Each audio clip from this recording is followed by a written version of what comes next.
That's I was talking to him about like how Riku's art in the title screen resembles KH2 Riku more than the actual game. But also that same art has him wearing KH1 Riku's outfit. So it's probably meant to be this version of Riku. But that one looks a lot taller than he's meant to be. Huh. Whatever. Welcome back, by the way. Last time we did 2 worlds instead of 1. Because, wow. Alright, Loggy. What? Here we go. So, you gotta pay attention to Rico. Okay. So, if you want to bring him in the garage and close the door, I think he's outside right now. He's right here. Okay, you want to close the door? Nah. Okay, so just keep an eye on him. Okay. Alright, I'll see you later, Lex. Okay. Bye, Steve. But My dog is here. For the viewers at home.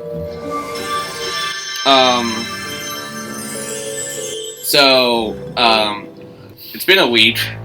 Last week, in my epic Persona 4 Golden times, I was on the Gamer Dungeon. As of today, I am now in January. What the fuck have I been doing with my life? Become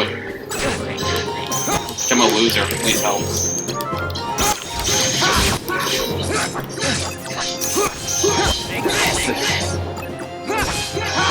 Anyway.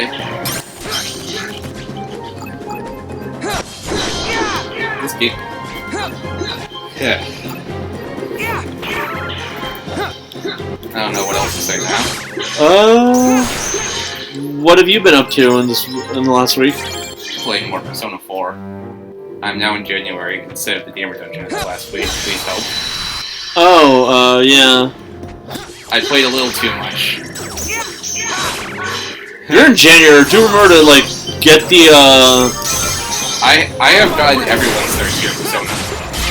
Except Tanjin, because he's the only part of it I haven't mastered yet. You can still raise social links in January. I know. That's what I've been doing. Tanji's literally the only part of it I have not maxed. That's fine. Alright, I've maxed, who's there? I've maxed, Yosuke, Chie, Yukiko, Teddy, that's all I had. Rise, Naoto, and in terms of non-party members,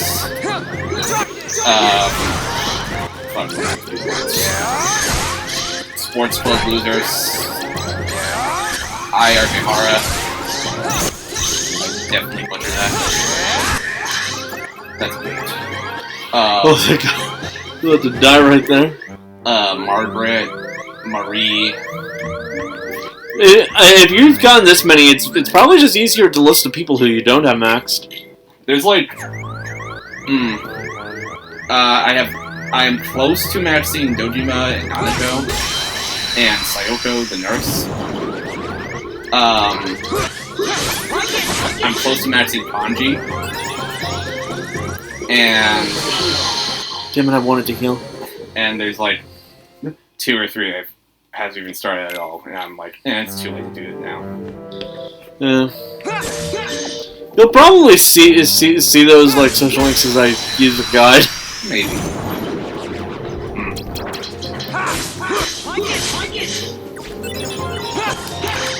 Or maybe I might do Game Plus in 6 years.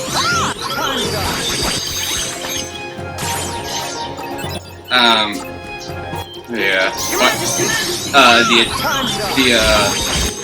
Nanako dungeon boss fight was ridiculously easy. I legit knocked down like 3 targets. That's fair. Because, charging up Kanji's physical attacks and then having him do a physical attack has him do like 6,000 damage in 1 hit. And I could not, and that's like half of his health. Fair enough. And I could not stop laughing at that. And then, I did the Adachi dungeon. I waited until the last boss to do it. I somehow got all the correct choices to pursue this ending out of pure instinct. I didn't even look up. Well, that's cool.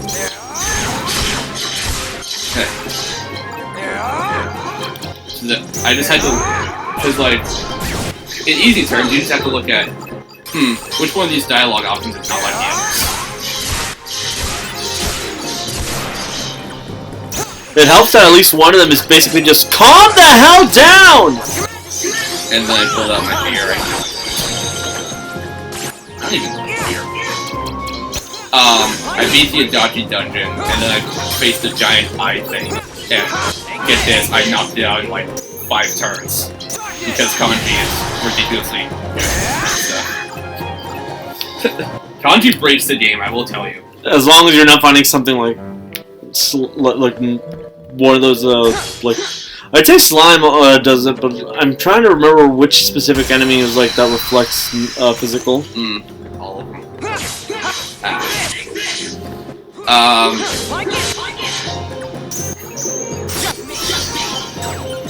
My character's like level 96 now. Then again, I'm like definitely thinking of SMT, where the amount of enemies that like do shit like nullify and reflect physical significantly increased.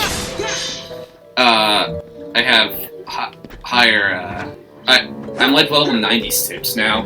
Which is a good thing, because that means you'll finally get to see the ending. Or will I? You're not Kevin, so I'm... The game corrupts. The save file corrupts in the last second. My god. I would actually sell my Xbox out of spite. Both of them.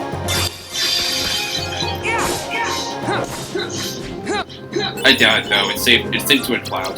Unlike PlayStation and Nintendo. Take notes, guys. And get this, I try to get the Windows version right on my PC. It does not work. I'm also doing a hard drive for my PC pretty soon. It's gonna be a 2 terabyte one. So I can finally fit GTA 5 on it. And any other 50 plus gigabyte game.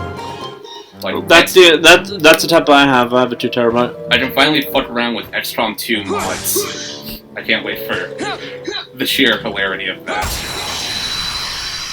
I'm pretty sure I've actually made the game harder with mods, but I can do it enabled on the Steam Workshop.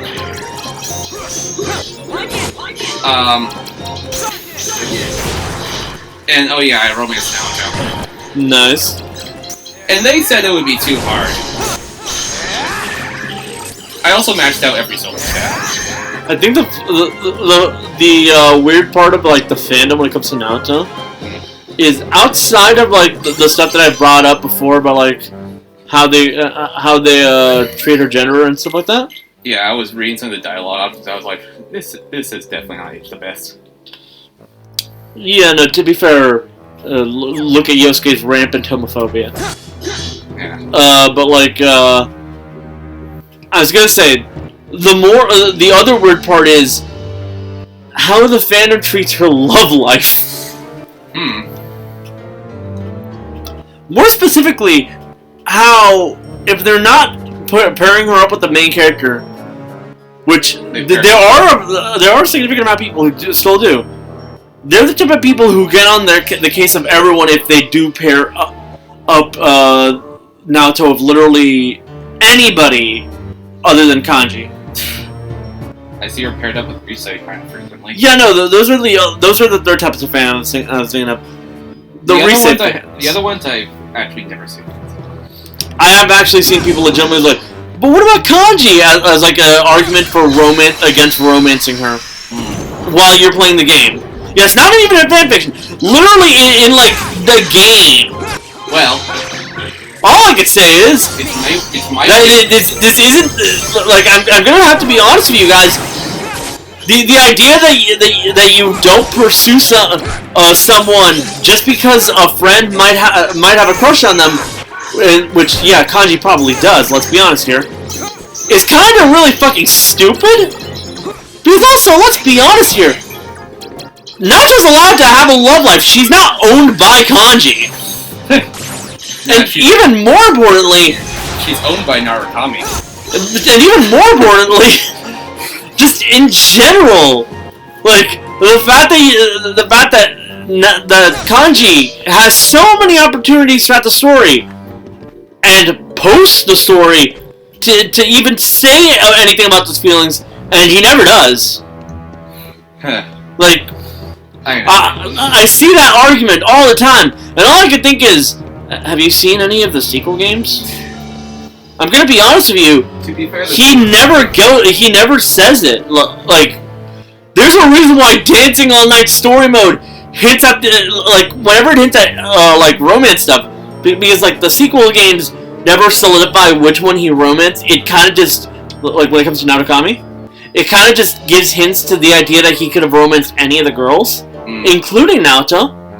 That one gave significant amount of hints to the idea that he might have gone with Naoto. Yeah. And that's because Kanji will like even like a year later never gained the courage to actually go for like a romantic relationship with Naoto. So yes, you're allowed to not think about Kanji about that kind of stuff because he's never gonna man up and actually ask her out. To be fair, nobody talks about the sequel games. Like, I hate to tell you this, guys, but that's how life works. If you don't have the courage to ask your crush out, they're gonna be asked out by other people. Anyway, I think the weird part about the Naoto Rise ship is the fact that Rise is so horny on main for Narukami that I legitimately can't view her as having a relationship with literally anybody else. I friend-zoned Rise. But seriously, she's legitimately like so horny on main for him. It's funny. I friend-zoned Rise. But, like there's a reason why she has the Lover's Arcana, and it's explicitly because she's like blatant about her affections. Yeah. I also friend-zoned Yukiko. Yeah, I believe that. I romanced Chie though. Oh boy. As a backup in case, what if Naoto wouldn't work, and then I suddenly maxed out all social links before I even was able to start Naoto social stats. Before I was able to start Naoto social link, now it's like, oh boy, it's cheating time. I got nothing, man. But yeah, no, it's just like it's a case where for once it's like I've also matched Adachi. For once it's like not the main character, not like the fucking players like advocating for like, hey, this person should only be with this person because you play as them. It's instead going for another character, but it feels off when she's allowed to be not only a love interest towards that same character that you play as, but she gets more development as a romantic partner with said main character than she ever does with the guy that they're trying to claim that she's destined for. I still have to do the Christmas Eve and New Year's dates with GA though, because at the time I didn't match. I got the great 8 by then, which is higher than I thought I would get, but I haven't. I see I've applied my Persona 5 Royal in the launch tutorial, as if I know what I'm doing this time thanks to a second playthrough. I know not to miss out on this shit. Fucking... Except the tutor job I didn't get out. That had 3 waves if you noticed. I did. That was annoying. That happens sometimes. It really is fucking annoying. And there's 2 or 3 social links I haven't even started at all. But it's... Well, sorry. But I'm in January, so... Sorry, Rico. It's too late. Sorry, I kicked him because I got an itch at the bottom of my foot. It's... I've also romanced Marie. Because... Free threesome, baby. I said free threesome. When I meant it is funny that the one girl who's quite literally a facet of a goddess, and specifically the same goddess who's the wife of the mythological figure your persona, both your initial and your final persona are based off of, and she's the free romance option. I think it's funny. I've also to be fair though, quite a lot of instances of people shipping Marie and Yu Narukami involve them bringing up the fact that Narukami's initial and final persona are both the exact same persona, right? They're Izanagi. So there might be some reincarnation shenanigans roaming around here. Yeah. Because, like, I was also desperate. Izanami is a living goddess. She's dead, but she's, living. And we have no idea what happened to the other ones. I also wish... Granted, the gods in the SMT worlds tend to be more along the lines of, like, figments of humanity's, like, imagination that have, like, become rampant and, like, actually gained power thanks to, like, the collective, like, psychic subconsciousness of all of humanity. Yeah. That's basically how it works in SMT, too. But, like, the fact that they're even around still implies that the original gods were still around at one point, so... The chances are reincarnation shenanigans might actually be a legitimate, like hint at why Narukami, unlike the other protagonists, doesn't get a completely different persona when his, like, evolves. Because if you notice, Minato, Makoto Yuki, because sometimes I switch between his anime and The manga name. Yeah. Yeah, Makoto. His like initial persona is Orpheus, and his final persona is Messiah. Which, it's fair because Messiah looks exactly like him because he's basically the Messiah, right? But also, that technically means his final persona is Jesus Christ. Let's be honest here, that's what they're trying to avoid having to bring up, but yeah, it's meant to be that guy. Doesn't he just teach when he walks the door, though? Yeah. So he is Jesus Christ. Basically, yeah. And Joker, his initial persona is Arsène Lupin. Meanwhile, his final persona is Satanel, a fallen angel. He gets a third persona in Royal. And what's the name of that one? Rahul. Raoul? Yeah. R-A-O-U. Yeah, I think that's another name for that same angel, actually. You had to pay for the initial PS4 version, but thanks to Sega being nice, it's free in all the other versions. But yeah, like... It will break the game, though. It will break the game. But like, you see what I mean, right? Like, their initial personas are different from what their ultimate personas are. Yeah. Narukami gets the weird option of having his initial persona be the exact same as his final persona. Like, that makes no sense other than the idea that, like, there might be something deeper going on here with that persona.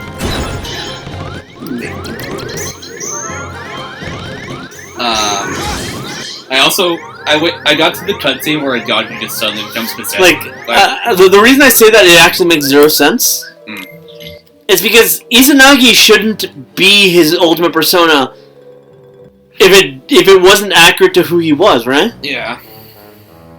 And the reason I say it shouldn't be is because Izanagi originally wasn't, like, it was given to him by Izanami.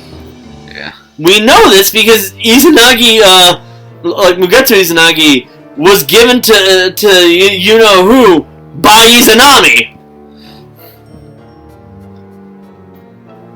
Like, to be fair though, you could also argue that he deserves it too, because Adachi's meant to be quite literally a shadow of like, yeah, who Narukami is. They're basically the same person if they just went different directions.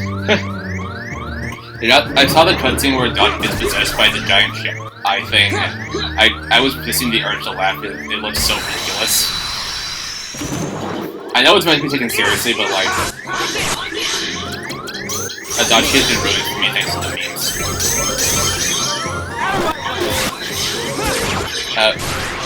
I got to that point and I was like, yep, he's a joker. Man admits that the only reason he even joined the police is to get a gun. Yeah. Man basically said, society. You see, Narukami, we live in a society. We don't have time for little shits like you. Now, say hello to Yamato-chan for me. Fuck! Now you see,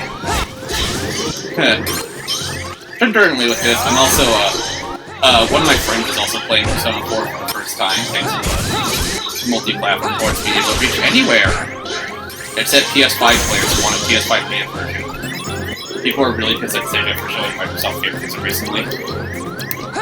Because Persona has a history of being PlayStation franchise, and the next-gen versions are Xbox only. Except Royal. Royal has a PS5 version. I mean, like, Portable and Golden, they have PS4 versions, but not PS5 versions. While I really wish I had a save room card. While they have both Xbox One and Xbox Series X versions. Or at the very least. But anyway, Microsoft favoritism can be played for one thing. Sega likes taking money, and Nintendo won't give them money.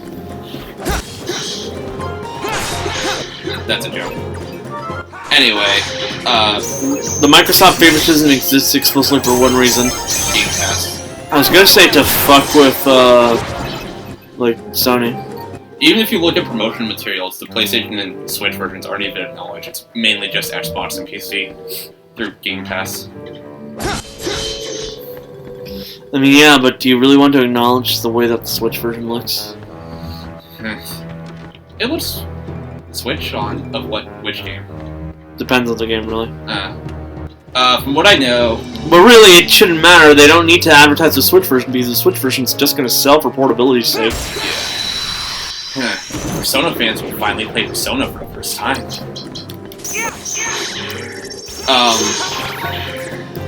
From what I've seen, Royal on Switch is just a slightly downgraded PS4 version, which is pretty good by their standards.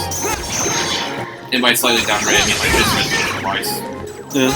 And some of the audio has been muffled for compression purposes. Golden and Portable are Vita and PSP. So. Golden's probably built off the PC version. Okay. So, yeah, Golden and Portable both run at 60 FPS on Switch. What is the maximum amount of DP available? 69. Man. I forgot. I should probably look into it. 17 billion.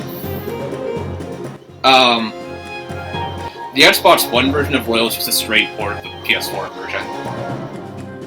So, and PS5 and Series X run at 60 FPS, which is, took me a while to get used to. See, Persona 5 running at a higher frame rate. PC version can go higher, because it's a PC.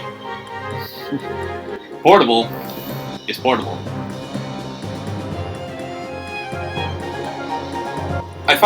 I was thinking about how funny it is. Like, initially for 8th gen consoles, I was an Xbox One kid. I bought a PS4 primarily to play Persona 5. And eventually that game I bought a whole other console to came to Xbox One. If I had only waited an additional 4 years, I wouldn't have had to buy a PS4. But can't go back on that now.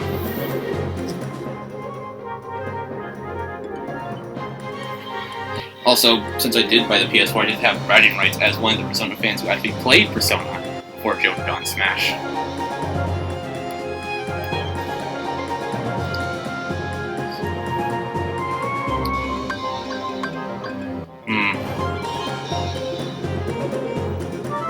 Ugh.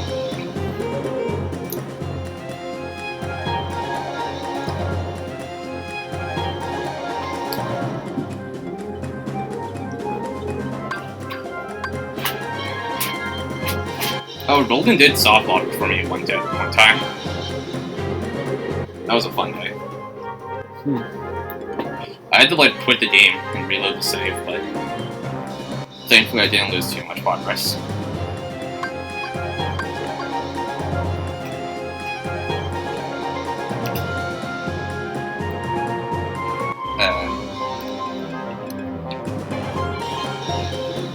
So, it seems the max possible DP is 99. Huh. Only it was 30 lower.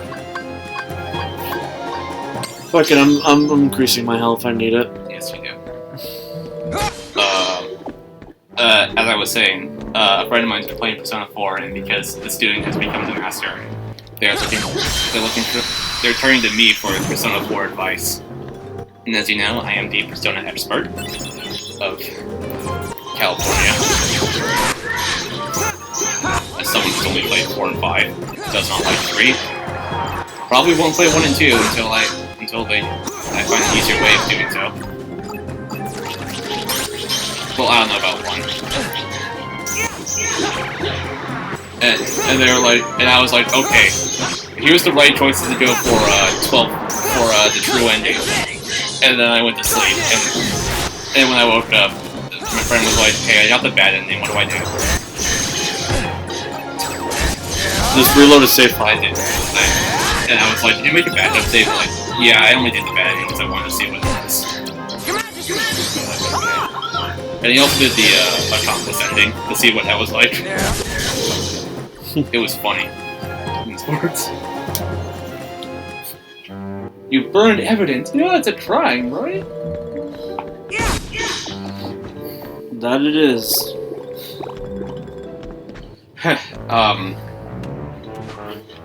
And he decided to solo romance Marie for some reason. Some people aren't comfortable doing like multiple romance type deal. Even though it's like, you know, it's a free threesome. It's like fucking solo romance. Like, I don't blame him. Like, I know quite a few people who are uncomfortable with the idea of like multiple romances being possible in the game. There's a reason why starting at Golden, they started implementing like actual punishments for doing that. He also somehow he told me, yeah, you know, I somehow matched all of now to a social link before I finished Recess. I think it has something to do with just how fun her social link can be. And like, Recess is so depressing, like, just how much shit she has to go through for being an idol. Meanwhile, Naotos is just, hey, let's just hang out and try to solve this mystery that is clearly just being set up by someone that like, knows me. I also beat the Reaper. Congratulations. That was easy.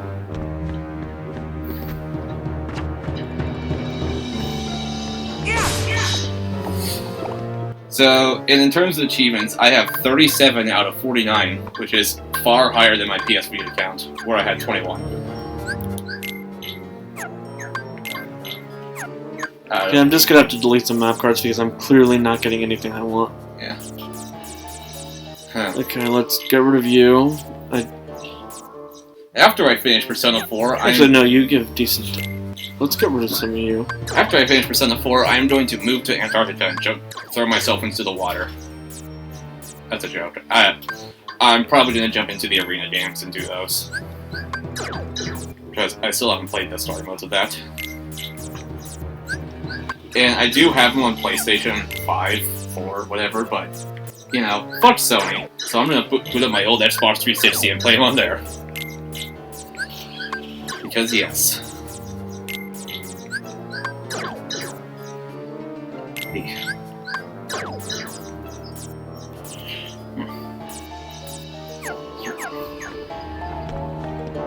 But then I'll have to go back to PlayStation for dancing. Unfortunately.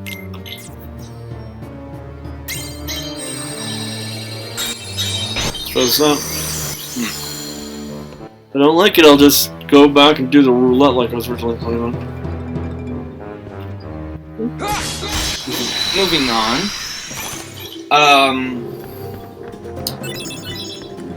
Oh yeah, funny story I told off camera, but I'll share it here. A couple days ago, I walked out to my front porch, and I saw a fucking hard drive sitting out on the front porch. It was, like, not in any sort of, like, Amazon shipping box, it was just a hard drive box. Like, it came in this box, specifically. I'm really strong. And so I was like, oh boy, did someone frame me for, like, possessing illegal pornography? So, out of curiosity, I plugged it into my computer to see what it was. It was pirated copies of every GameCube and Wii game. I told that to Steven. He was like, did one of your fans leave it to you that much? And I do. And, like, my first train of thought was, I didn't say it out loud, but my first thought was, first of all, how'd they get my address? I'm still remembering that one time I accidentally doxed you. I cut that out. Excuse me if I don't really trust you into actually cutting it out. I did. I also cut out the part where you mentioned my ex's full name. Because that is weird. Anyway. You were the one that said it. You were the one that said you said the full name. I said it's the first name. Anyway. Oh yeah, no, I did. I just straight up didn't remember. Yes. Anyway, so then I remembered this hard drive was not from a Phrase fan who happens to know my address. Thankfully, that I'd be very concerned if that was the case. Especially with some of the people on the servers you've been in. But it was my mother's boyfriend who was like, yeah, I have a hard drive full of Patch 3 games, and I explored it. It also has pirated copies of reviewed copies of every N64 game, and every NES and SNES game, and every Sega Genesis game, and every Atari 2600 game of all things. It's a 2 terabyte hard drive, and only 4 gigabytes is free. 4 gigabytes of a 2 terabyte hard drive.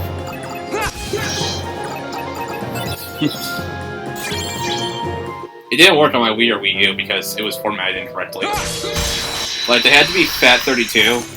I don't know how much you know about hard drive formatting, but it was. I'm gonna be honest here. I'm much more knowledgeable when it comes to just straight up pirating, like emulating specific on the computer. Yeah. So it was formatted as Windows NT or something, and it had to be formatted as FAT32 to work with the Wii or Wii U. I had to install USB Loader GX on both of them to try it.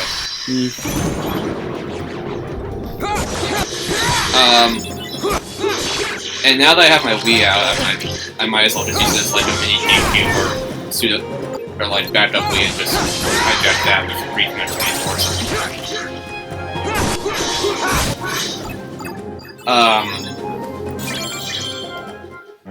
other than that, and then I was like, man, I can't do this, but then I remembered, I could just use the files on there on Dolphin on PC, so I'm currently copying, this has lasted like several days, I'm currently copying like 150 gigabytes worth of games to Google Drive, so I can download them on my PC, and use them on Dolphin emulator, once I did the hard drive, of course. Encore.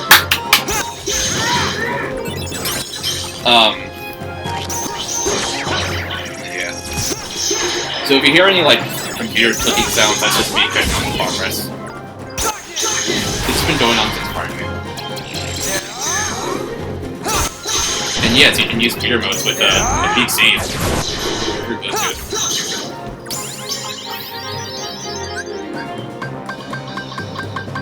Ooh, a safe one. Yay. Then... Ow. Might as well, like, keep Chris up.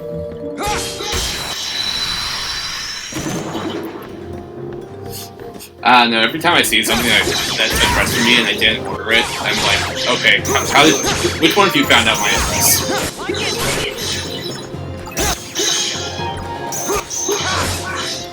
And it was one of the things that I talked to Logan about is the realization that technically my actual voice probably would work fairly well for Miles Edgeworth explicitly just because he's meant to be a Californian in the dub.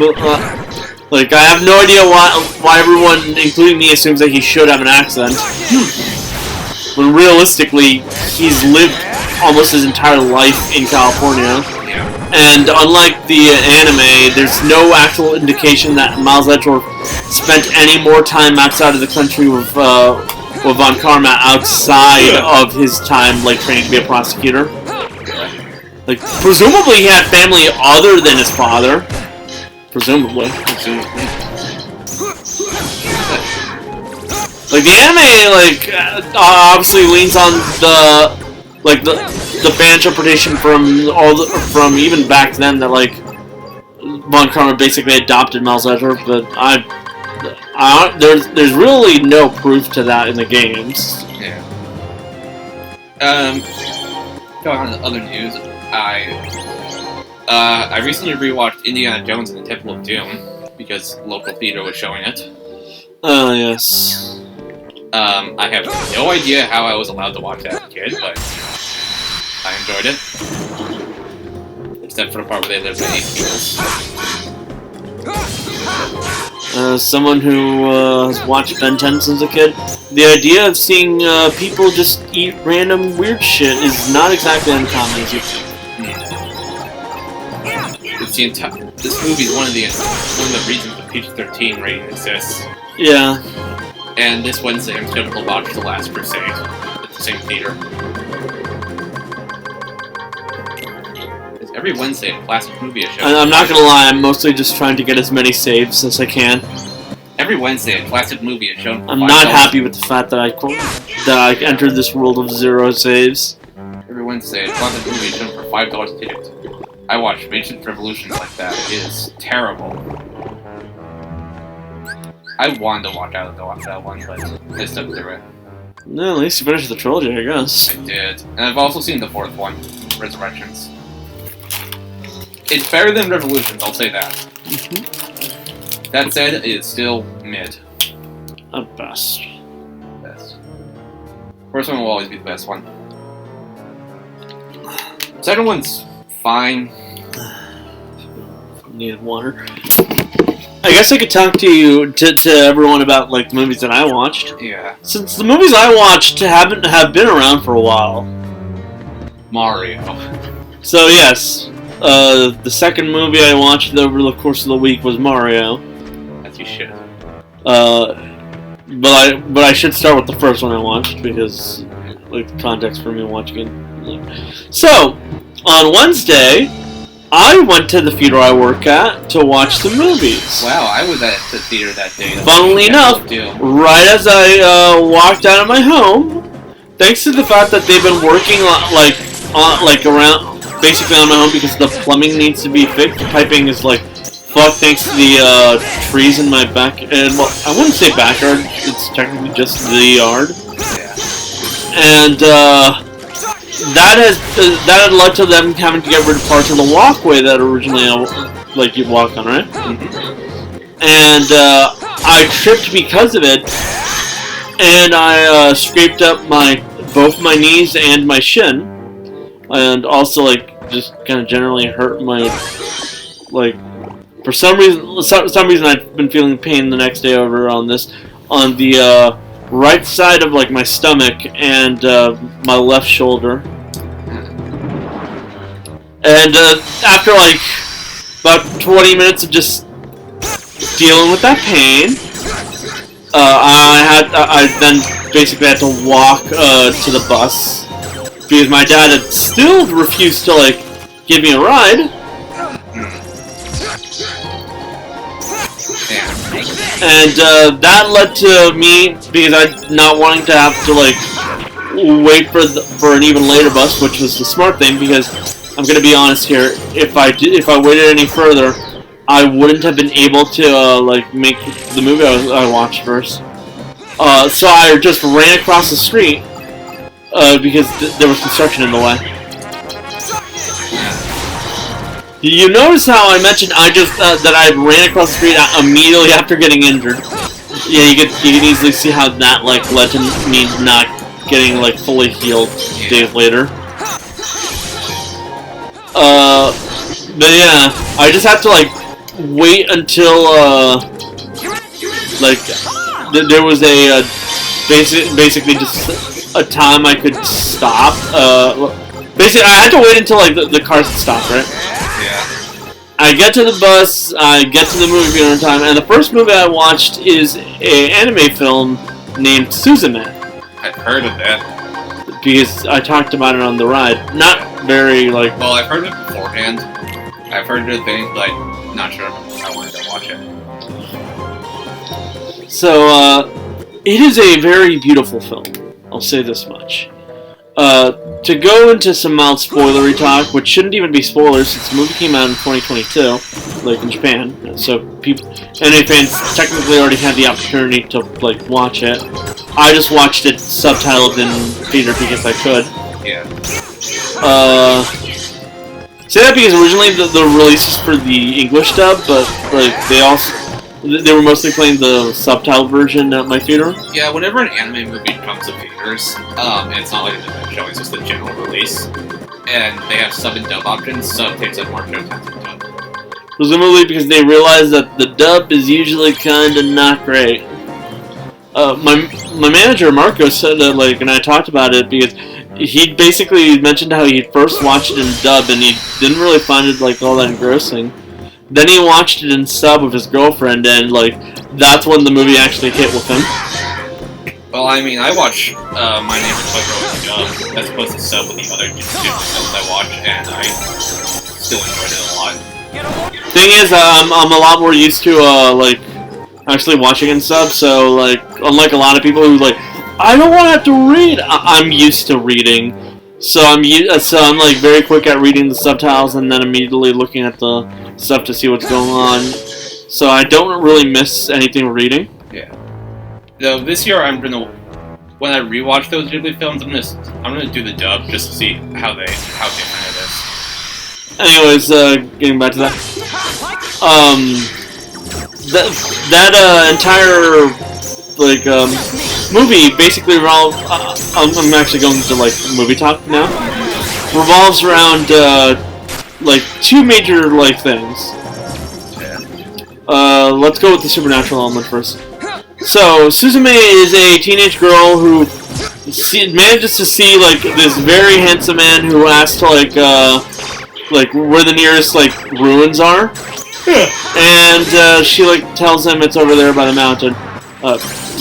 She's like very obviously attracted to him, and she's distracted enough by it that she basically just decides to like talk to him because she realizes that the mountains are technically meant to be off limits because you know it's dangerous being around there.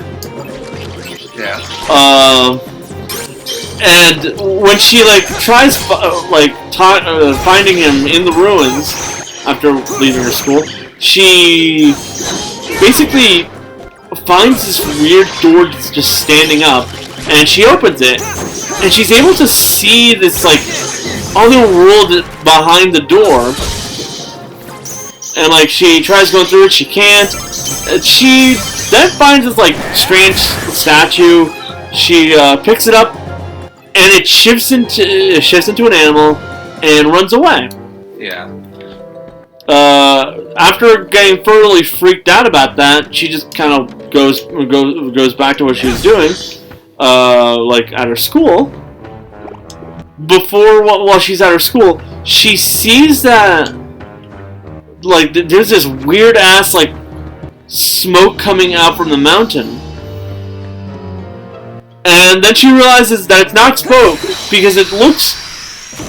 It doesn't look like it's like spreading out. It's like this weird red, like miasma type deal, right? Yeah. So she goes off back to the mountain to see what the hell's going on, and she encounters that same man. This time, trying to close the door that she had left open. And like that's where the thing is coming from. Like she tries helping him out before they fail to actually close the door in time, and the thing that he calls a worm, like starts getting chained up, and then slams down onto the earth, right? Yeah. And it causes an earthquake. Then, like shortly thereafter, she takes him to his home because he'd gotten injured. He tries she basically like wraps up the wound, and then they encounter that animal that came out of that stone, right? Yeah. And it turns him into a chair, this toy chair from her childhood. And while he's stuck in that form, they have to like go around stopping the worm from like because that's what they keep calling it, like from slamming down and causing more earthquakes. while also trying to capture this cat that cursed him into this form to try and change him back into human.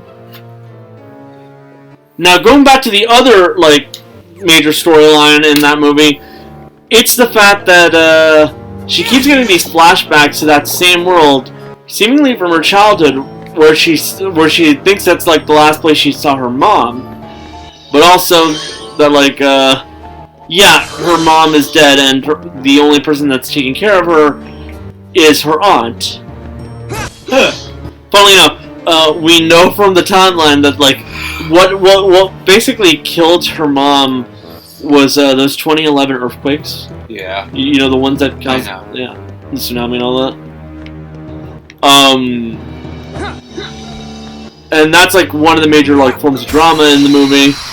She goes around basically just ignoring her aunt, who's trying to get into contact with her, trying to get her to come back, while also going around trying to catch the cat to bring him back because he's meant to be the keystone sealing the worm away.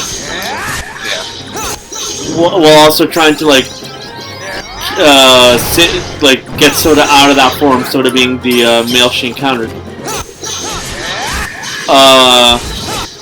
And as the story goes on, we start seeing some some of the repercussions of not being able to stop the worm, because sometimes they are able to stop that, but other times they're not.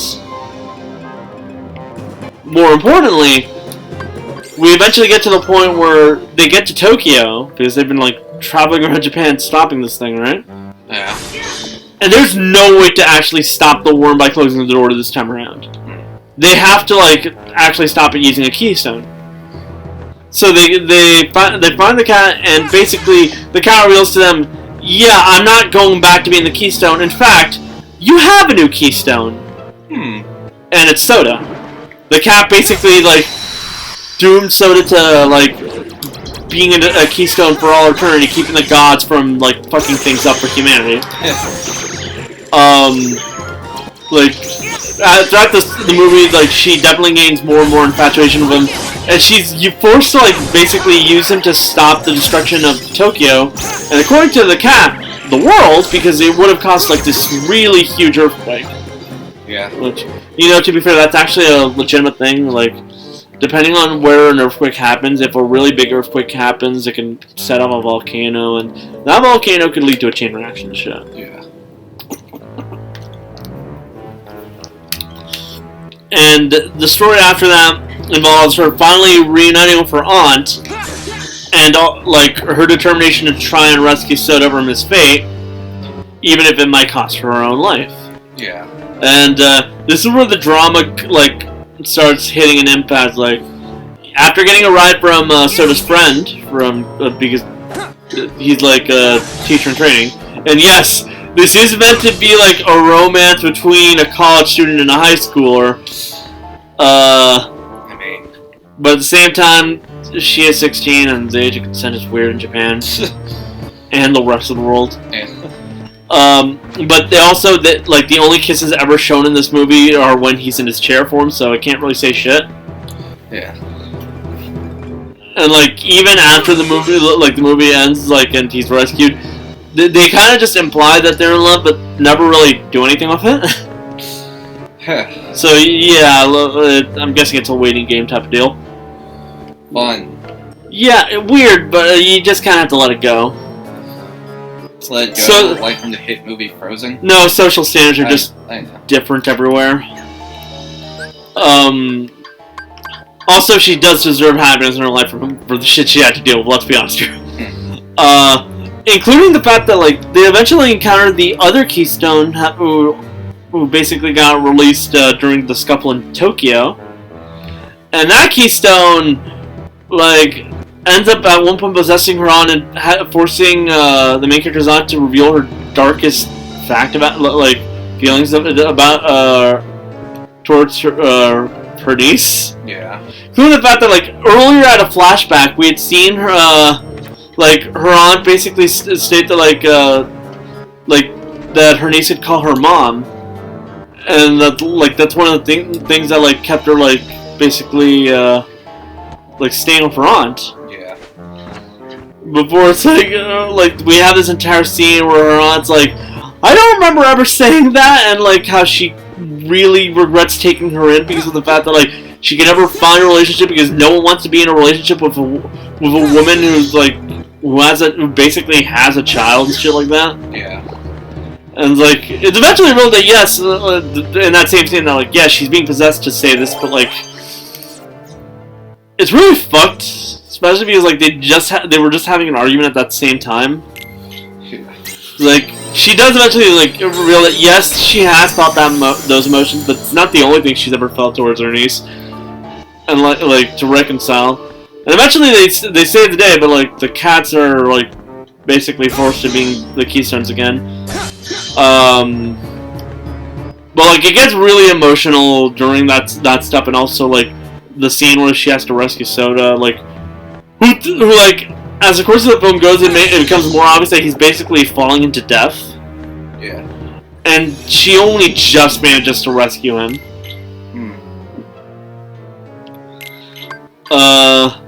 But yeah, it's like it's a really great film.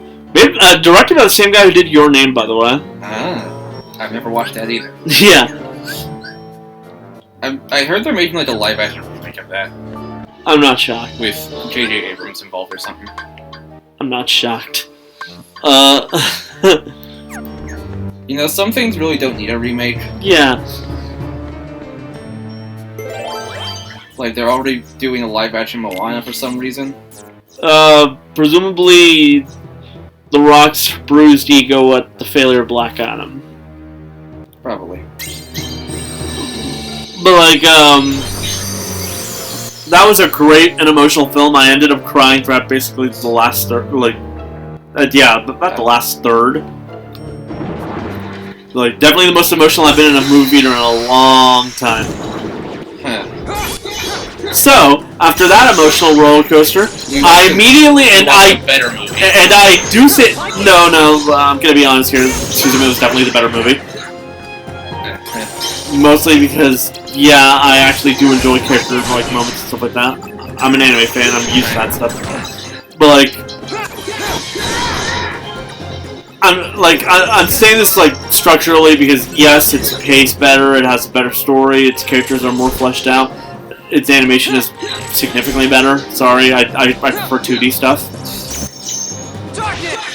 But like, you know, the Mario movie is a great film on its own. I'm not going to deny that because I enjoyed it a lot. Is it Illumination's best movie? Yes. Okay. Well, you know, not counting Despicable Me ones. Like, animation-wise, it's definitely its best. Character-wise, I'd say Despicable Me 1 still has it. Sorry. But, like,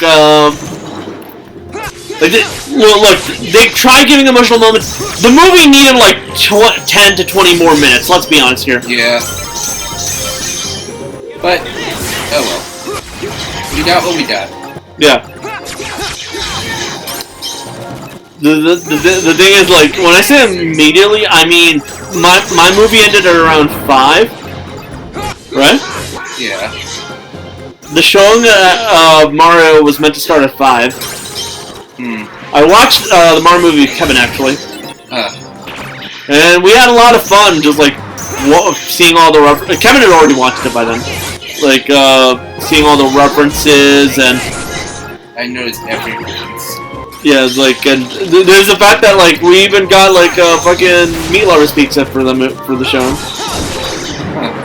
Pretty good, actually. And you were saying it was just suck. Well, yeah, I had no faith in, like, the original trailers. And let's be honest here, those original trailers were a bad sign. Those original trailers were just straight up bad. Let's see. Yeah, if you notice, they never said, "Mushroom here, the kingdom, here we come." Yeah. I mean, that's common for trailers that just don't include lines that. And some of the lines were definitely reshot, you can tell. Yeah. So I'm not going to apologize for my assessment. That those initial trailers were just bad.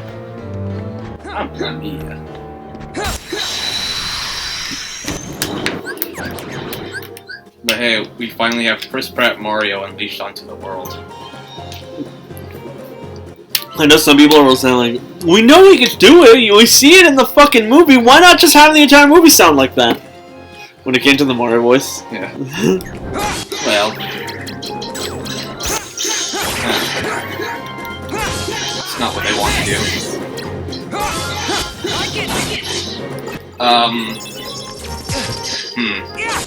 So, I visibly pointed at the screen when Seth Rogen. I mean, when Donkey Kong did the Seth Rogen laugh. Funnily enough, I did a visibly pointed moment for Suzume, right? Yeah. For one reason. What? So, you know how infamously, anytime anime wants to use McDonald's, they do shit like McDonald's and stuff like that? Yeah. Suzume just straight up had McDonald's!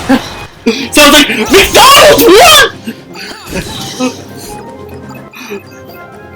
I literally did the face for fucking McDonald's being an actual anime movie. I also could not contain myself during the Jack Black Bowser song. Kevin couldn't either. It's a funny.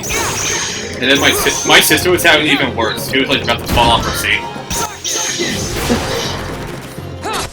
And then there was the fake proposal with Kamek.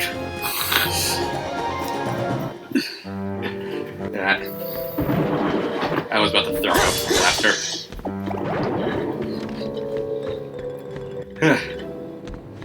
Anyway, that was a movie, alright. Movie of the year. I think we talked about it already. We did. Movie of the I don't really have much more to talk about. It's the movie of the year 2023. My opinion will not be changed.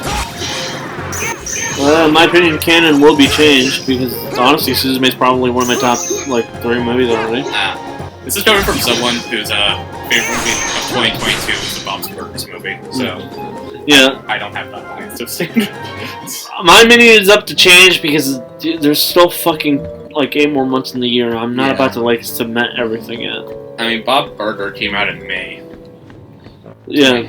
And I was like, and even after every other movie I watched that year, I was like, Bob's Burgers was better. I don't know why, it just was. You're a Bob's Burgers fan? Before I watched the movie, I only seen 3 or so episodes. And then I started binging the entire series on Hulu. That's the first time I ever binged the show. Meanwhile, let's get to the 3rd movie I watched because I guess we actually have things to talk about this one. The Family Guy movie. What? No, the 3rd movie I watched was the D&D movie. Logan has literally nothing to say about this because he even forgot about the film. Yeah. But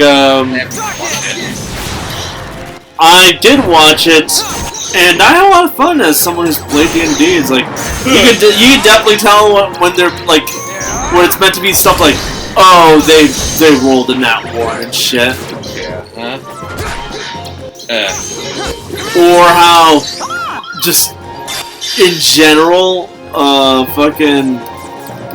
so some of the stuff that happens in there reeks of DM having to hold the player's hands because they're just not prepared or they fucked up at the puzzle, so they need something new. Yeah. Here, I'll give you an example. They introduced this character who has this elaborate backstory, and he's really powerful, right? Yeah. And he's only a temporary party member. That's clearly meant to be a DM NPC. Someone who's just meant to hold the hands of the players so that they can get from point A to point B and stuff like that, right? But when they get to the place where they need to go they need to adventure through to get to what they need. Yeah. Right? It involves this one massive puzzle that's really elaborate, and they fail at step 0. One of the party members puts his foot onto a piece of stone because he didn't believe that the fucking bridge would even start there, right? Jesus. And it immediately sets a trap up, which was to have the entire bridge fall into lava. Luckily, because they weren't even on the bridge, they didn't get hurt or anything, right? But to like make up for the fact that they clearly fucked up before thanks to a Nat 1 before they could even do anything. The DM changes what was labeled as a walking stick to this like item that isn't even in the actual like game, so it's clearly like an item made up by him to like get past his puzzle, right? Yeah. And it's basically a portal gun. Huh. But just like any other literal, and I do mean any other DM item, like an item created by a DM to like make up for the shortcomings, right? Yeah. It's broken as fuck. Because of course a portal gun is broken, right? And they instead of just using it and like at the puzzle and just never finding use for it ever again. Yeah. It is so broken that it basically lets them get around the vast majority of the adventure. And the DM has to find contrived ways to like not to basically like stop them from actually doing what they planned. Because yeah, you kind of want them to get to go around doing things like the way they're meant to be doing. Yeah. Also, there's some small cameos. Like one of the parties encountered at these games was the party from the D&D cartoon. Huh. Like which I only know because like some people weren't around like on TV trips. Or the fact that they instead of using any of like the usual like just generic mythological creatures that they use in so many fantasy films, right? Yeah. They actually go ahead and just use only like creatures that are just exclusive to D&D and stuff like that. Occasionally they'll show maybe something a lot more generic, but yeah, no, they do stuff like show owlbears and stuff like that, stuff that aren't really general fantasy things, but rather just like things from the story and stuff. Yeah. From like the fucking game. Yeah. Now, I will say, when I was watching the Mario movie, I kind of had a suspicion that Kamek was going to betray Bowser and become the super secret bad guy, but that didn't happen. That makes even less sense than anything else you could have told me. Remember what Kamek is meant to be. I know, he's a right-hand man, but like... No, not just that! Remember, in most versions of the canon... he's his caretaker? Yeah! I don't know, I just had this lingering suspicion of the bad for me because like... A lot of movies do that, but... If he didn't want Bowser to be in charge, he never would have like fucking raised Bowser to fucking be in charge. I just had the link... I know a lot, just like a lot of anime, a lot of movies do that, and I just I just had the suspicion. But here's the thing. Here's the thing. You're thinking way too much, like Hollywood. I know.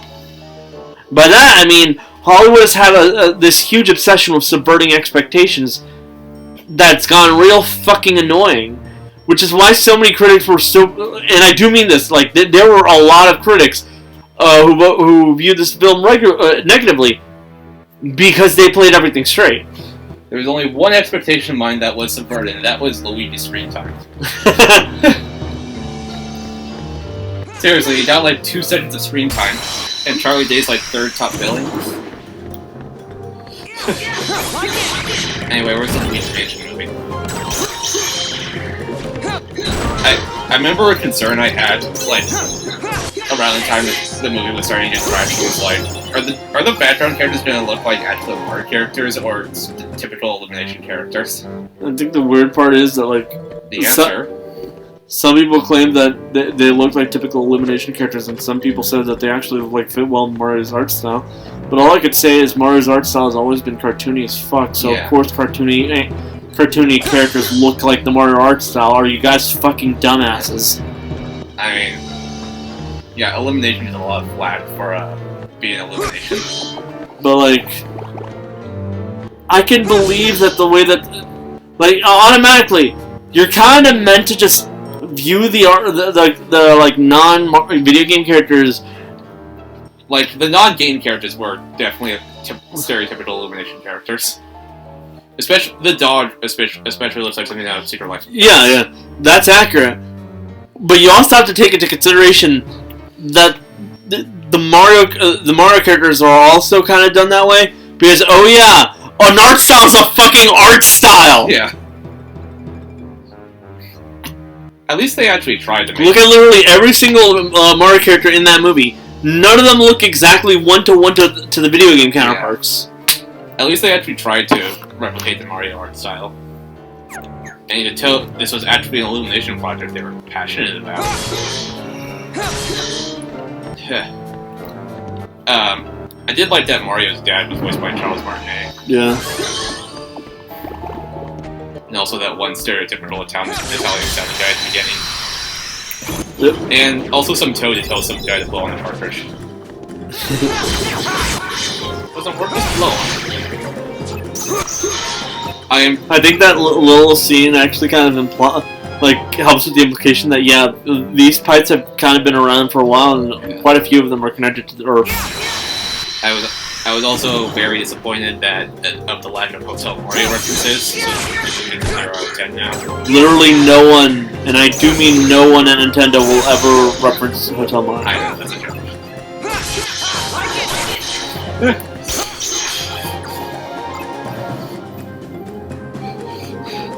Anyway, yeah.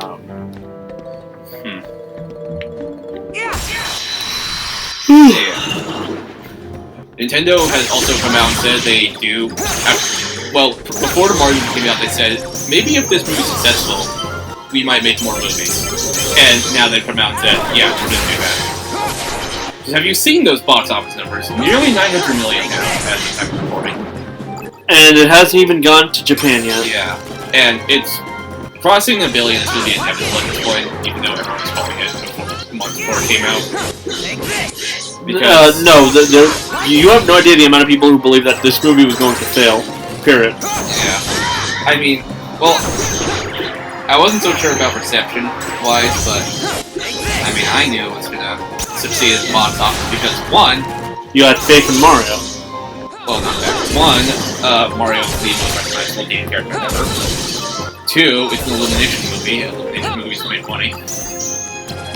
And that's it. I actually pointed out to Logan that the chances of them not making a ton of money in Japan are actually really slim because Japan is weirdly into the Minions. So Illumination has a fairly positive reputation over there.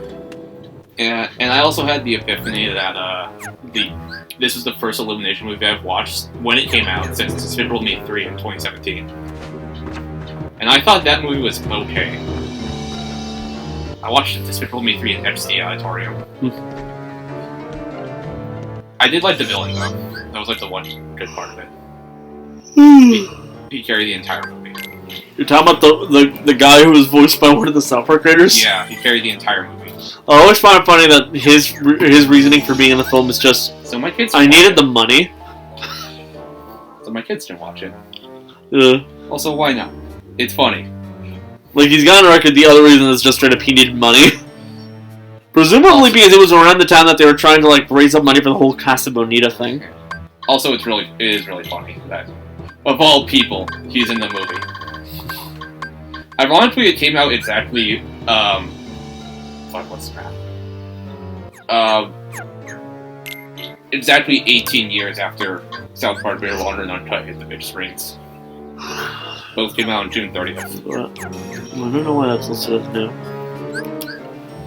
And I thought, that's funny. Yep. Anyway, Despicable Me 4 is coming next year. Yeah, that's a thing. They should bring back Vector. He's still on the moon. Do you think anyone even remembers Vector? Yes. You'd be surprised on how many... Yeah, I know.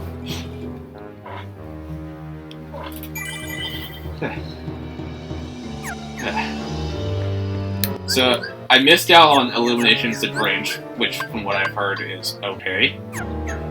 At best. At best. Secret Life of Pets 2, which has Harrison Ford for some reason.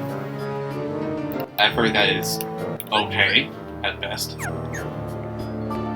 Sing 2, which I've heard is okay, at best. And Minions The Rise of Gru, which I've heard is okay, at best. You sensing a pattern here? Actually, no. Like, I've heard it's actually good. Nah.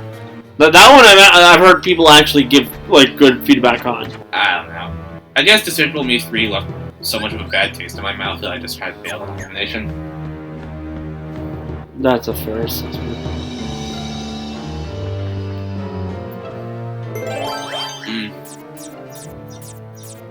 I was reading an interview for like Secret Life of Pets 2, and it's like Harrison Ford's great about stuff. You want me to do a dog voice? And they're like, no.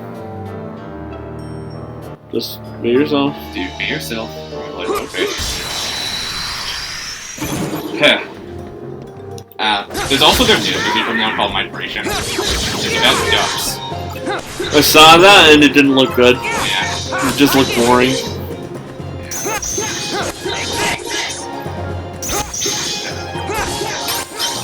Pretty sure there's also 2 DreamWorks movies coming out this year as well. Which is a sister's video to Illumination. Which is a podcast.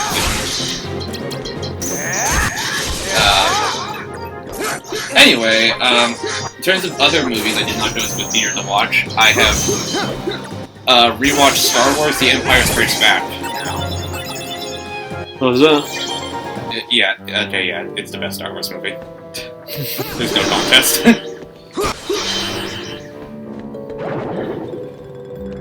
I'm sorry, but it's true. It's a masterpiece. It doesn't have some of the early installment weirdness of the first one. Yeah. And it doesn't have Ewoks like the third one. Even though I knew exactly what was gonna come. It was I still got chills throughout the movie. Yoda was unhinged as fuck, and I love that.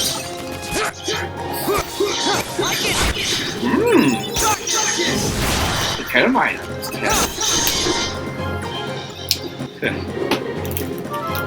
I've been watching a lot of objection laws over the last couple days. Oh boy. Some are fun, some aren't. That's all I could say. So, my next movie on this page Star Wars rewatch is Return of the Jedi, which, funnily enough, is being re-released in theaters this Friday for the 40th anniversary.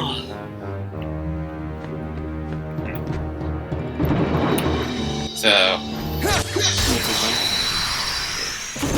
I'll probably still watch it on Disney Plus because, as I mentioned earlier, I'm writing essays about these Star Wars movies. I'm at 10,000 words, no one can stop me! Except maybe my laziness. But I'll go watch episode 6 in theaters, because why not? So what do you have to say about, like, you gave your thoughts on the other films, like, on video? Let's see what I wrote down. I had the most to say about episode 2 of all things, because... You hated it? I hated it. Let's see. Alright. Freaking heck. The Empire Strikes Back is also home to arguably the most famous and misquoted plot twist in cinematic history, so then it must be good, right? It was a special edition, but it didn't affect my enjoyment. I didn't really notice too much as with episode 4.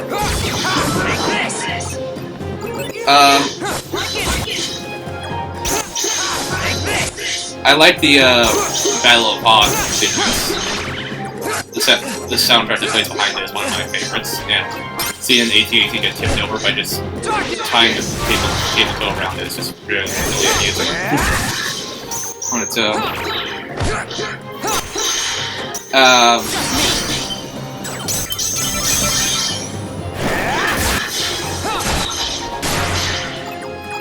I thought the scene where Leia just makes out with Luke for a solid 5 seconds was harder to look at in hindsight. Because it wasn't established that they were siblings until episode 6.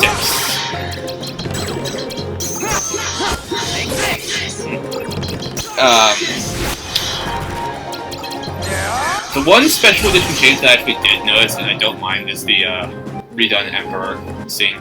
Because, for those that don't know, in the original theatrical version,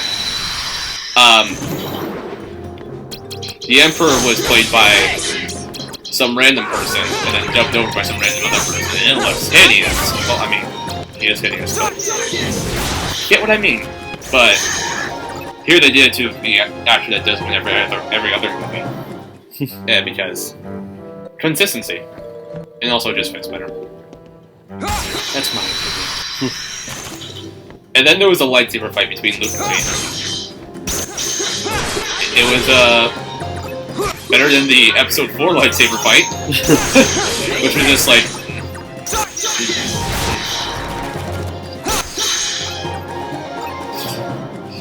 That shit's funny. Well, I think the funny part is that Lucas is trying to replicate samurai fights, right? Yeah. With the original stuff.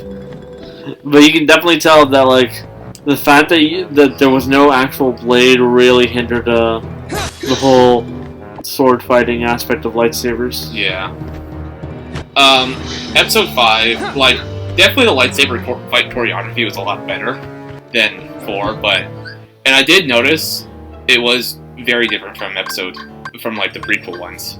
Hmm. And I actually appreciate that it's a different kind of style and pacing. And it does make sense in universe, because 1, Luke doesn't have that much experience with a lightsaber. 2, Darth Vader is a cyborg. Yeah. And I realize this franchise really does have a thing for cutting off people's hands. Luke gets his hand cut off. And then we have the famous "I am your father" which is not Luke, "I am your father." It's no, I am your father. Yeah. It's a big Mandela effect right there. It's not even a Mandela effect thing. It's just straight up they forget.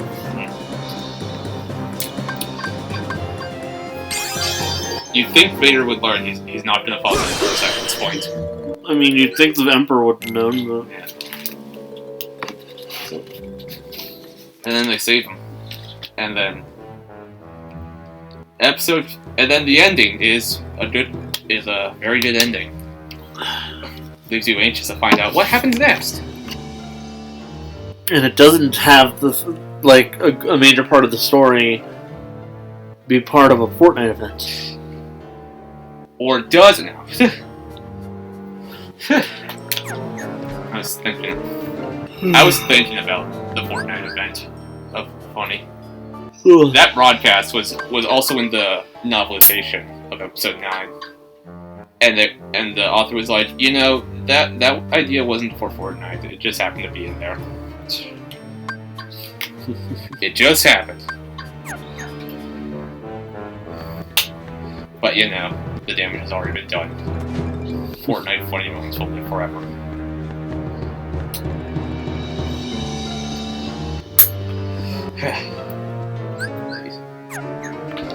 You see. Thinking back about something. What? I just remembered something because, I don't know why, but the funny moment just reminded me of something funny I saw. What? It was this Sunburned comic, right? Oh, okay. And it was an April Fool's thing where Aubrey's like, "I hate you," before she's like April Fool's. And I've seen that. And then they get closer kissing, and then fucking suplexes Sunny. And then Kel thanks to Kel walking in, and that's just hilarious. Kel, don't cock block challenge, impossible. Fucking Sunny's face to that moment too was hilarious. He's just like, what? Man. Just imagine, your crush is seemingly starting to reciprocate feelings. Then out of nowhere, she fucking suplexes you. I saw that. It was funny. Yeah. Oh, my throat.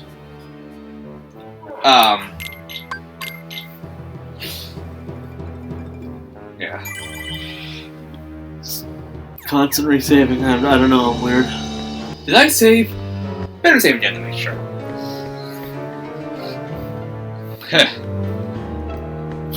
Anyway, shit. Shout out to Amori, by the way. You should watch our Amori series. Funnily enough, you remember how I mentioned this friend of ours named Eric? Yeah. When I think I mentioned he found out about our YouTube channel, right?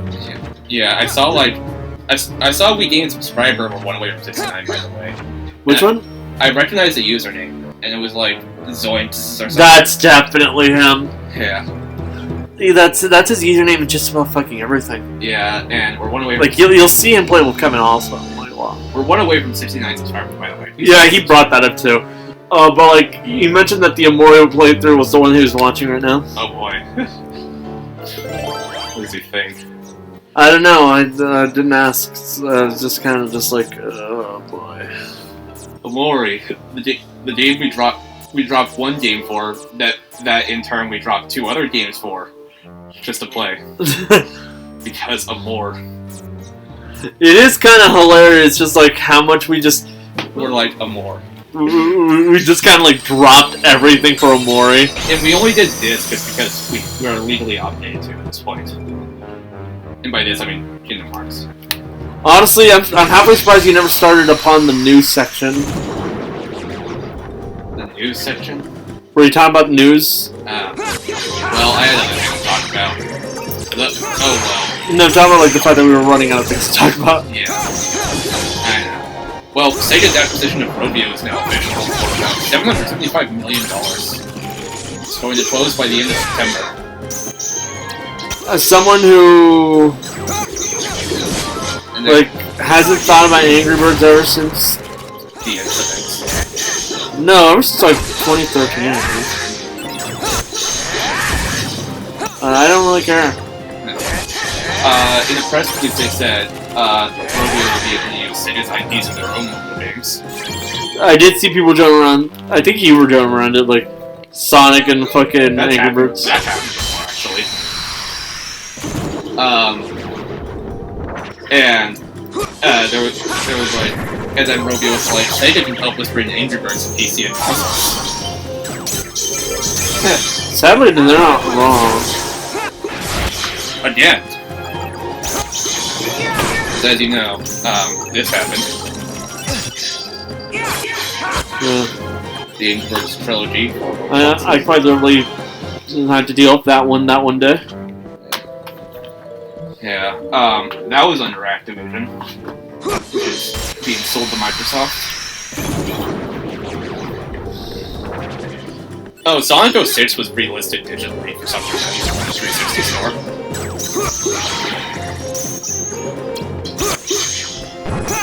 For $5.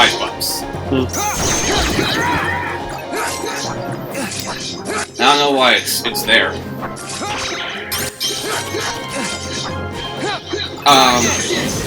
I've also recently gotten used to the fact that I no longer attend school on Mondays thanks to dropping Spanish class. I get to sleep in.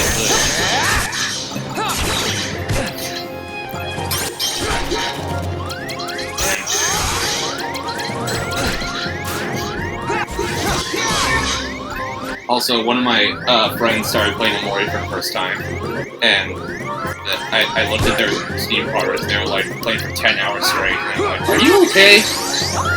And they responded, "I hate Sweetheart." And I'm like, "Yeah, that's fair." That's legitimately fair. People like Perfect Heart more than Sweetheart. Unironically. I mean, to be fair, Perfect Heart is a lot nicer.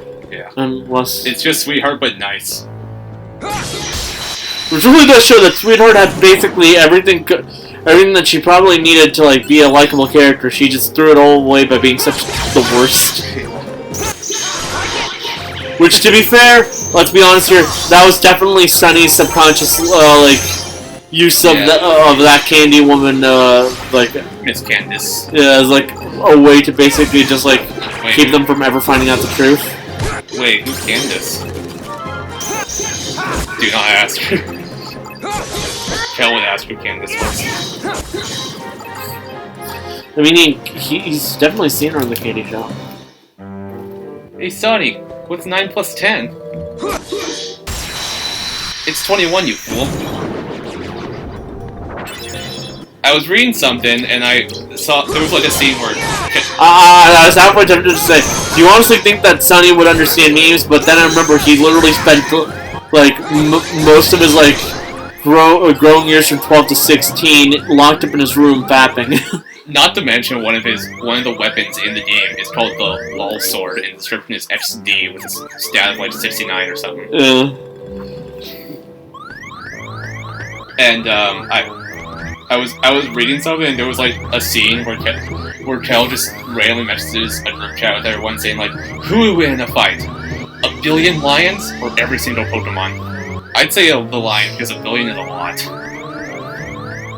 And then by the next chapter, Sunny is seriously debating with Aubrey over this thing, saying like, "Come on, Aubrey, the lions would win." And Aubrey's like, "There's no way you believe that. Every single Pokemon is every single Pokemon." You're gonna have to like stand up for Aubrey here. Clearly, Sunny and Kel are underestimating just how powerful literally any single one of the legendaries are. I point, and so I ran a poll in my Discord saying, "Who would win the fight? A billion lions or every single Pokemon?" I don't think I voted on this one, but put my vote on for Pokemon. Pokemon got 8 votes, and Lion got a single vote. What was that, Kel? Yeah.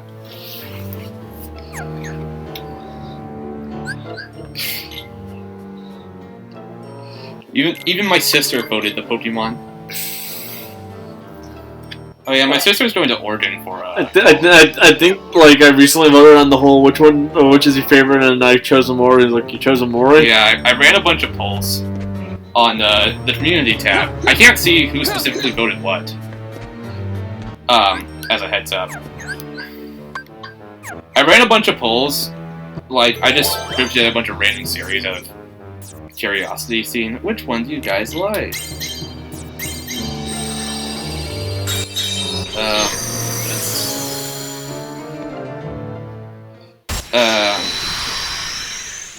Well, I will. It tied with Mario Galaxy 2.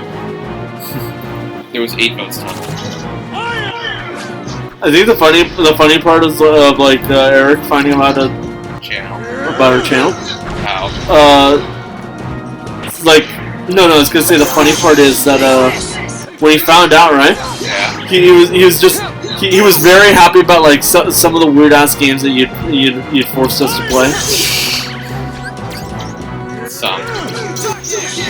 He's admitted that for the most part he'd been watching the ones with Kevin in them. Well, that's oh, there's actually some couple ones in there. Speaking of which, I ran a poll saying, "What are your thoughts on Steven being the most recurring member?" A good chunk of the I put "Where's Kevin?" sad face as a joke answer, and that got like 43% votes. But the actual answer was, "I don't mind at all." In popular opinion. So see, people aren't sick of you. Yeah. Yet. This is good. Did he mention any by name as for like weird series I forced you to play? So outside of like bringing up outside of the weird series, you're like, "Hey, you played Mario Galaxy 2" and stuff like that. Some of the weird shit. The thing is, he's been watching a lot of the Kevin videos, so okay. Presumably he's watched a lot of the ones where Kevin's just playing weird games. Who's gonna tell him? It's been so long since he's passed away. I'm joking. I've been thinking about it recently, but the only reason I haven't done it is just because I get so caught up in other stuff that I just forget to do it. And you know, I'm lazy. Yeah. Well, also, I don't know his availability. Your best bet's just asking. Okay. You know what? I'll shoot him a message. But like, also be aware that like, I think in 2 weeks is his birthday, but he's doing shit that week. I don't know. All I know is that like Kevin's availability is basically if he feels fucking like doing anything. If I do get something down consistent with him, it wouldn't be weekly like with you. Yeah, because one, Well, actually, there's one reason. It'd be too much.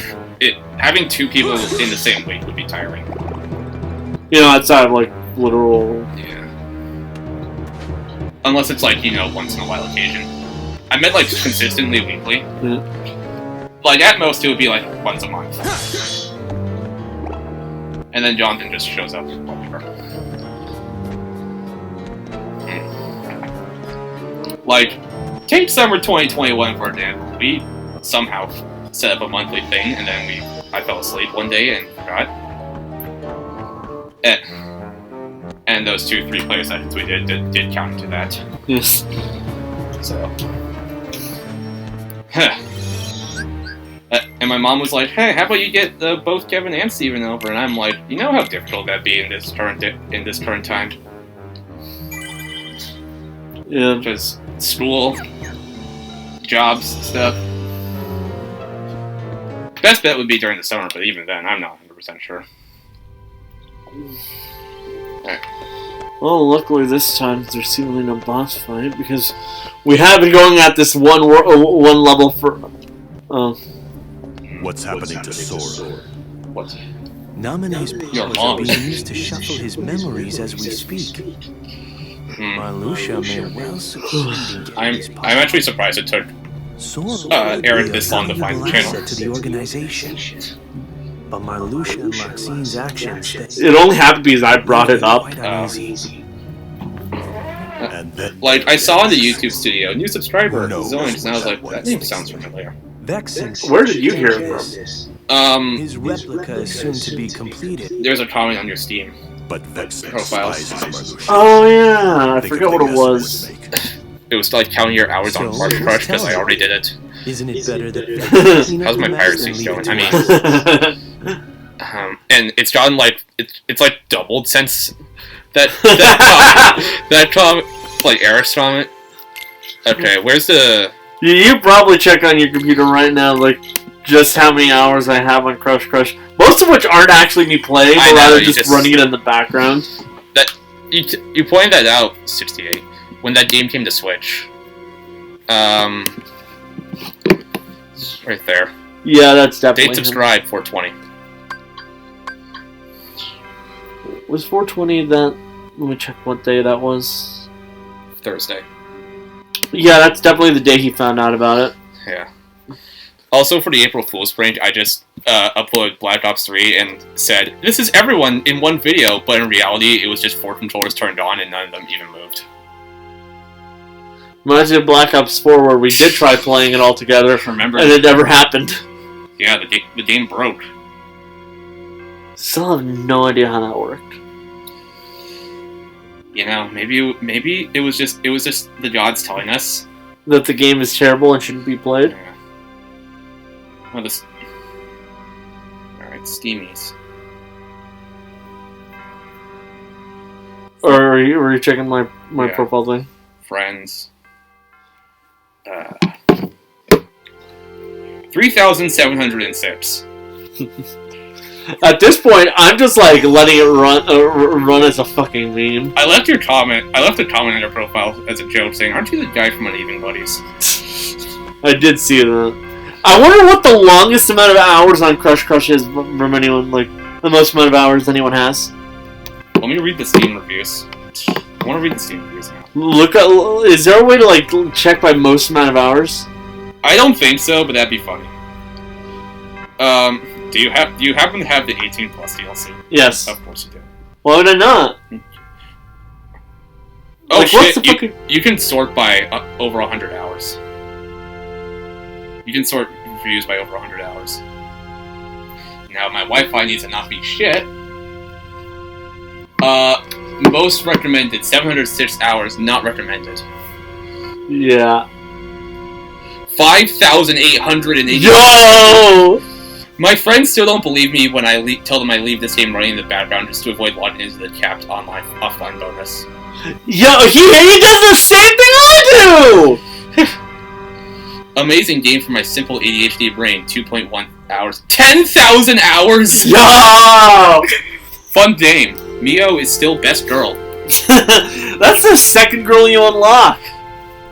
Who the fuck has 10,000 hours Yeah, I play NSFW games on my main account. What about it? It's just funny to get chat. Yeah.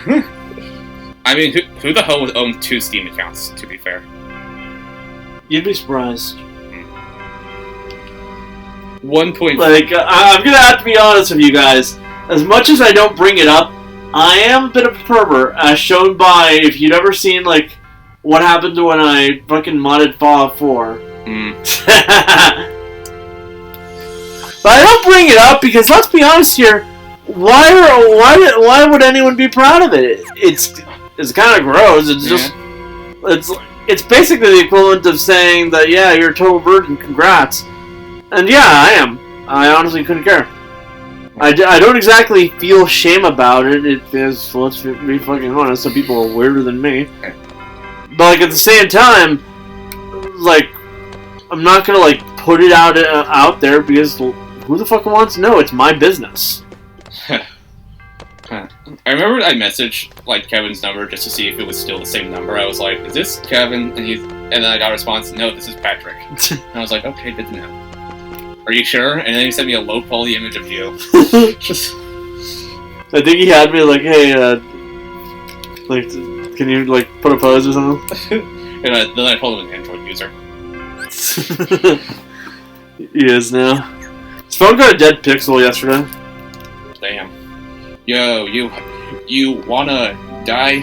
Question mark? I'm not gonna say that. You really pressed the share button. I accidentally pressed yes. What are you trying to do? Honestly, I don't even know. I'm just kind of fucking around because I don't want to move on to the next world yet.